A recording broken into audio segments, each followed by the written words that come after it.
Hello, dear students. Good morning. Today we are going to study about the youth in Nazi Germany.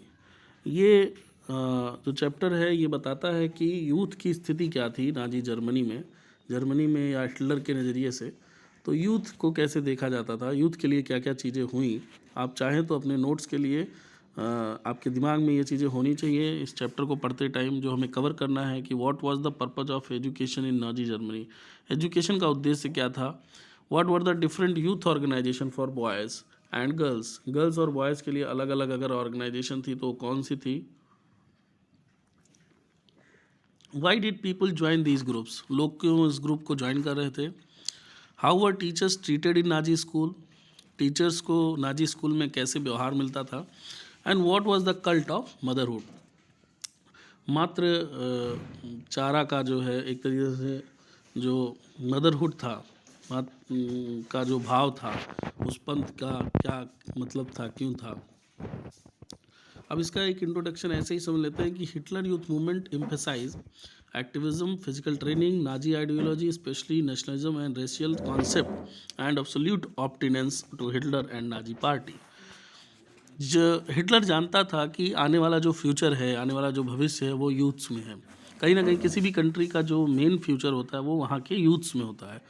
तो वो youth के अंदर ये भावना विकसित करना चाहता था कि नाजिज्म की जो भावना है वो विकसित करना चाहता था कि उसकी आइडियोलॉजी जो है, उसकी जो विचारधारा है नाजी पार्टी की या हिटलर की खुद की, वो सारे यूथ के अंदर में भी वही आइडियोलॉजी जाए, उससे इतर कोई आइडियोलॉजी ना चली जाए।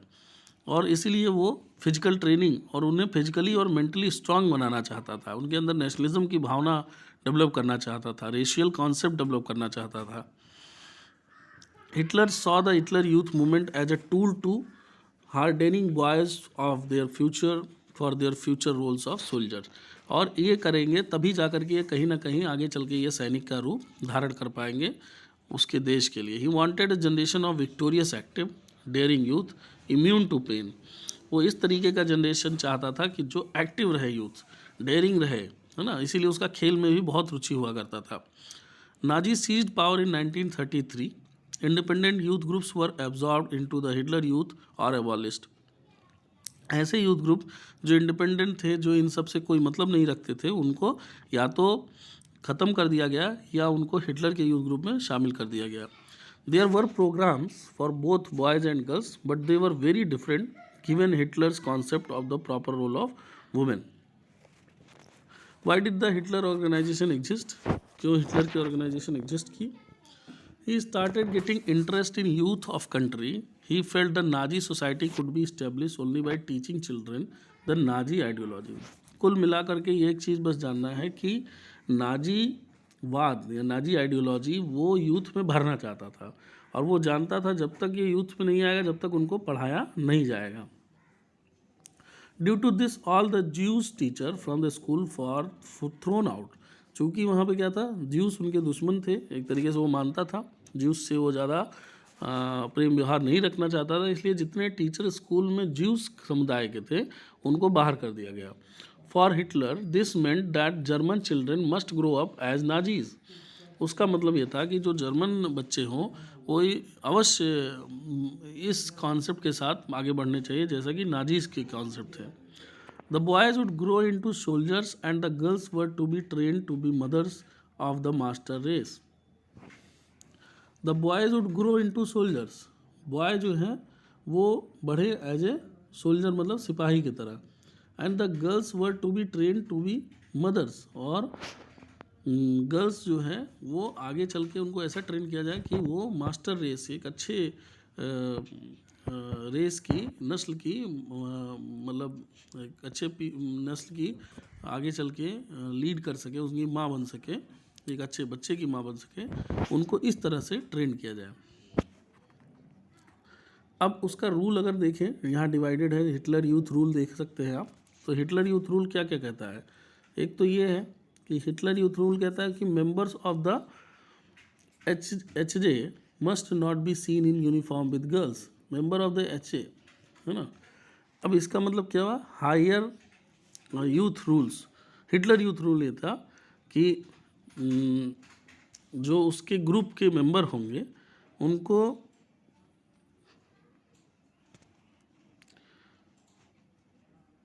member of the HJ must not be seen in uniform with girls.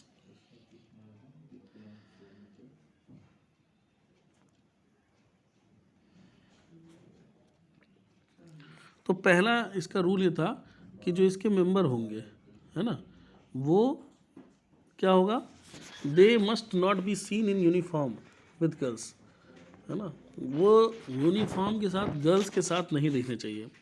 Member of the HJ must not B by thing at Jewish shop, जो इस ग्रुप के सदस्य होंगे, है ना, जो हिटलर के ग्रुप के सदस्य होंगे, हिटलर यूथ ग्रुप के, वो और क्या नहीं होने चाहिए, मस्ट नॉट बी सीन, उनको कोई भी, है ना, जो ऑर्गेनाइजेशन होगा उनको कोई भी इसमें कोई चीज़ खरीदते हुए नहीं पाया जाना चाहिए। एक चीज़ ये भी था कि member of HJ must not by thing at juice shop, जो इसके मेंबर होंगे यूथ ग्रुप के, उनको किसी भी ज्यूस शॉप से कुछ खरीदना नहीं है। एक चीज़ ये भी थी।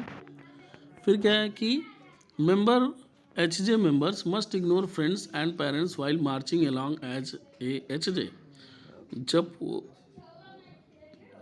वो जो यूथ ग्रुप के जो स्टूडेंट्स होंगे, जब वो मार्चिंग पास्ट करेंगे तो वो इस अपने फ्रेंड्स को, पेरेंट्स को, इन सबको इग्नोर करते हुए आगे बढ़ेंगे। ये नहीं दिखाएंगे कि उनके भाई बहन आसपास खड़े हो तो उनसे बात करने लगे। After reading through these rules, how much control do you think that the HJ had over the lives of young people with in Nazi Germany? आप कितना सोच सकते हैं कि कितना कंट्रोल कर मिलेगा। अब यहाँ बात आती है कि कौन कौन सी एक्टिविटीज़ उनके लिए, यूथ्स के लिए प्लान थी। अगर बॉय की एज 6 to 10 ईयर्स होगी तो पिम्फेन, लिटिल फ्लोज, hiking, camping, physical exercise. 10 to 14 के लिए oath of loyalty to Hitler, trained in military discipline and music. ये वर्क था इनका, हिटलर के प्रति जवाबदारी, जिम्मेदारी और ईमानदारी के साथ उनको मिलिट्री में ट्रेनिंग और डिसिप्लिन और म्यूजिक। 14 से 18 वर्ष के बच्चों के लिए मोर एडवांस मिलिट्री ट्रेनिंग, उनको और ज़्यादा एडवांस मिलिट्री ट्रेनिंग दी जानी थी। गर्ल्स की देखे जाए तो 10 to 14 के लिए physical exercise and health training, 14 से 18 के लिए ट्रेनिंग फॉर मदरहुड, 14 से 18 में ही उसको ट्रेनिंग फॉर मदरहुड भी दिया जाता था। अब बात करते हैं बॉयज़ एंड गर्ल्स की, कि boys and girls 10 to 14 year old जो बॉयज़ थे उनको जोंग वॉक करना पड़ता था, है ना, डीजे से कहा जाता था, है ना। जो ग्रुप का नाम था 10 year old had to enter Jungvolk, ठीक है, तो वो डीजे हुआ करते थे। अभी जो एच जे हो रहा था अभी उसका यहाँ पे आपको फुल फॉर्म पता चल जाएगा। पिम्फेन, है ना, तो ग्रुप का नाम था डचेज जंग वॉक, ठीक है। इसमें क्या होता था, responsible for education German youth in the spirit of national socialism. जो 10 ईयर होते थे उनको जंग वॉक था, 14 ईयर पे Nazi youth organisation Hitler youth, और वही चीज़ 14 ईयर होने पे जर्मन यंग पीपल कब जो थे बॉयज़ थे उनको 14 से 18 ईयर पे हिटलर जंग एचजे, हिटलर यूथ, इसी ऑर्गेनाइजेशन का था, हिटलर यूथ नाम से इसी ऑर्गेनाइजेशन को जानते थे हम, हिटलर जंग करके भी। अब यही सेम इधर देखते हैं, इधर था जंगमा डेल बंड जेएम, गर्ल्स 10 to 14 ईयर थी, और लीग ऑफ यंग गर्ल्स वो अलग ग्रुप था, बंड डस्चर मेडल BDM, league of German girls. तो इस तरह से 4 ग्रुप में बटे हुए थे। Pressure to join, an example to get the point, HJ letter, the Hitler junk come to you today with the question, why are you not willing to join the rank of the HJ? Write your reason on enclosed blank form. आपके पास question आता था, कैसे join कराते थे, उसके लिए ऐसे आता था। Hitler youth law 1936 compulsory band other youth groups. Hitler ने एक यूथ लॉ बनाया कि सभी यूथ ग्रुप को बैन कर दिया जाए, स्पेशली एचजे और जो अन्य 3 हैं जंग वॉक, इन सबको छोड़ के। Education, the whole purpose of education is to create Nazis, ministry of education. पूरा उद्देश्य था कि किसी तरह से नाजीज क्रिएट हो। The German language, history, geography, chemistry and mathematics must concentrate on military subject, the glorification of military service and German heroes. इससे glorification of military मतलब कहीं ना कहीं जर्मन लैंग्वेज, हिस्ट्री, ज्योग्राफी, इन सब चीज़ों को किया गया कंसंट्रेट।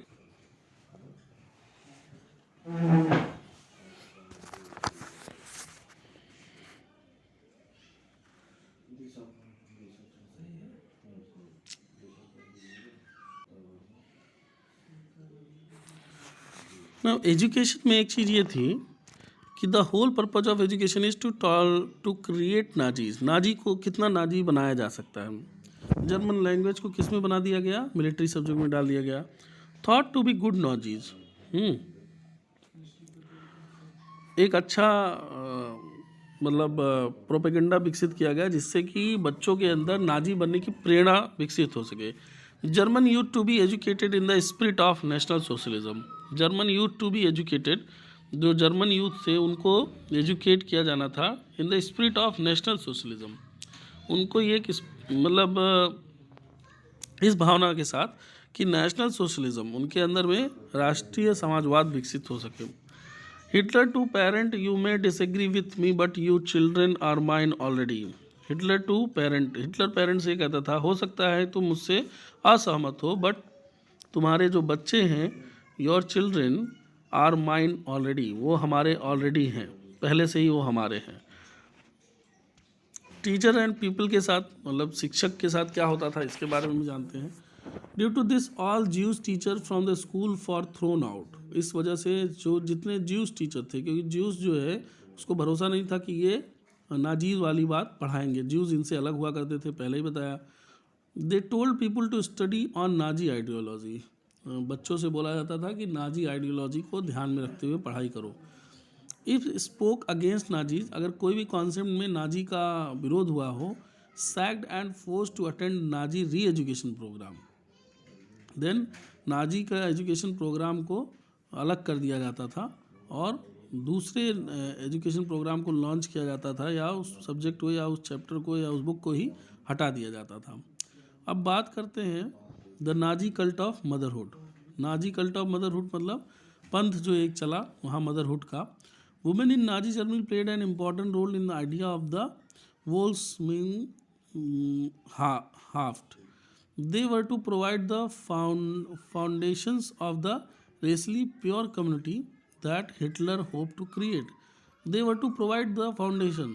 वो फाउंडेशन एक आधार बनाने के लिए उनको मौका दिया गया of the racially pure community, जो रेस के हिसाब से सब पवित्र कम्युनिटी थी, that Hitler hoped to create, जो हिटलर चाहता था। Hitler said every child that a women bring into the world is a battle waged for the existence of her people. Hitler कहा करते थे ये बात कि हर एक बच्चा जो माँ के कोख से निकलता है into world is a battle, वो निकलते समय पे एक लड़ाई लड़ता है। A battle waged for the existence of her people, किसके लिए? अपने लोगों की एग्जिस्टेंस के लिए, अपने लोगों के बने रहने के लिए। Women and men are suppose to exist in separate sphere according to Nazi ideology. Women और मेन को were suppose to exist in separate sphere, इनको ऐसा माना गया है कि इनको एक अलग अलग मतलब इनका जो व्यवहार हो या इनके साथ जो व्यवहार हो या इनकी जो दुनिया हो, दोनों की अलग होनी चाहिए as per Nazi ideology. Nazi said that these separate spheres had a biological basis, और इसका एक बायोलॉजिकल बेसिस भी है। Hitler said that world of women is a smaller world, for her world is her husband, her family, her children and her house. उन्होंने कहा Hitler ने कि women का जो दुनिया है वो स्मॉलर वर्ल्ड है, छोटा है, क्योंकि उसकी दुनिया, उसकी पति, उसके बच्चे, उसके परिवार और उसकी फैमिली, उसका घर है। The role of women was celebrated and help us important, however it is difficult not to see women in Nazi Germany as inferior to men. Role of women was celebrated, role of women जो महिलाओं का जो role था वो वैसे तो काबिल तारीफ़ था, हेल्ड अप एज इम्पॉर्टेंट, और बहुत ही महत्वपूर्ण था। However it is difficult not to see, लेकिन यह देखना कठिन था, not to see women in Nazi Germany as inferior to man, मतलब कि नाजी जर्मनी में वुमेन को मेन से इन्फीरियर बताना एक देखना कठिन था। चिल्ड्रन चर्च एंड किचन, अब इस पे बात करते हैं। The 3 Ks, Kinder and Kirche and Kuche, Kinder Kirche Kuche, motto for women, children for motherhood, church for morality and kitchen for wife. तो children church kitchen CCK, children for motherhood, church for morality and kitchen for wife and domestic provider. The entire focus of a female existence in Nazi Germany was supposed to be the domesticity and motherhood. जो पूरा focus female का था existence में Nazi Germany में, कि उसको घरेलू मतलब एक तरीके से वर्क के लिए, उसकी घरेलू उपयोग के लिए एक तरीके से कह सकते हैं कि महिलाओं को बाहर नहीं जाना चाहिए, उसको घर और परिवार से ही मतलब होना चाहिए। ये पूरा नाजी आइडियोलॉजी इस पे सहमत थी। Girls were educated in domestic and child rearing, जो गर्ल्स थे वो एजुकेटेड थे किसमें, in domestic and child rearing में। हाँ, girls were educated in domestic and child rearing, girls को घरेलू और बच्चे को पालने में मदद कैसे किया जाए उसको शुरू से ही सिखाया जाता है। स्किल एट स्कूल, इवन ये स्किल स्कूल में भी बच्चों को सिखाया जाता है। एंड इन द जंग medal and German girls league, और जो इनके लिए एक संगठन बना था उसमें भी यही सेम चीज़ सिखाई जाती थी। नाउ और चेंजेस क्या क्या थे। Women interest were represented by the Nazi women league, जो महिलाओं के इंटरेस्ट थे उसको कौन प्रेजेंट करता था, नाजी वुमेन लीग के द्वारा वो प्रदर्शित होते थे। They used propaganda extensively to encourage women to embrace the 3 Ks. उन्होंने मतलब एक तरीके से प्रचार चलाया, अभियान चलाया एक्सटेंसिवली टू इनकरेज वुमेन, जिससे कि महिलाओं को इनकरेज कर सके टू एम्ब्रेस द 3 Ks, जिससे वो 3 Ks जो अभी मैंने बताया है आपको, वो 3 Ks क्या क्या हैं का, ये है 3 Ks, किंडर किर्चे एंड कुचे। हाँ, तो ये 3 Ks को ये क्या कर सके, प्रभावित कर सके। Many professional women lost their jobs, बहुत सारी प्रोफेशनल वुमेन जो थी वो अपने जॉब को खो देती हैं। And number of female university student was restricted, और कितने फीमेल एंट्री लेंगी किसी यूनिवर्सिटी में उसको रिस्ट्रिक्ट कर दिया गया। He also made some other Nazi policies on women, और महिलाओं के लिए और भी नाजी पॉलिसी वो बनाता है। Now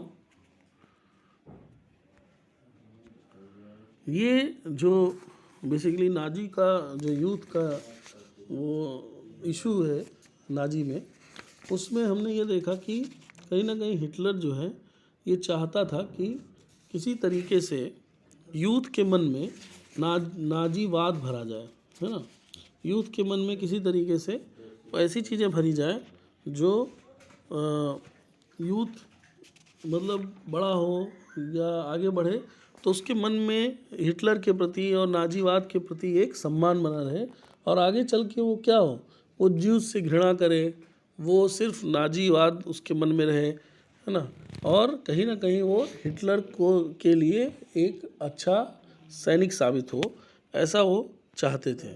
so that was related to the youth in Nazi Germany. और आपका एक चैप्टर और बचा हुआ है, ordinary people and crimes against humanity, तो ये भी फिनिश हो जाएगा, and then your history topic will be ending. Thank you, thanks for watching.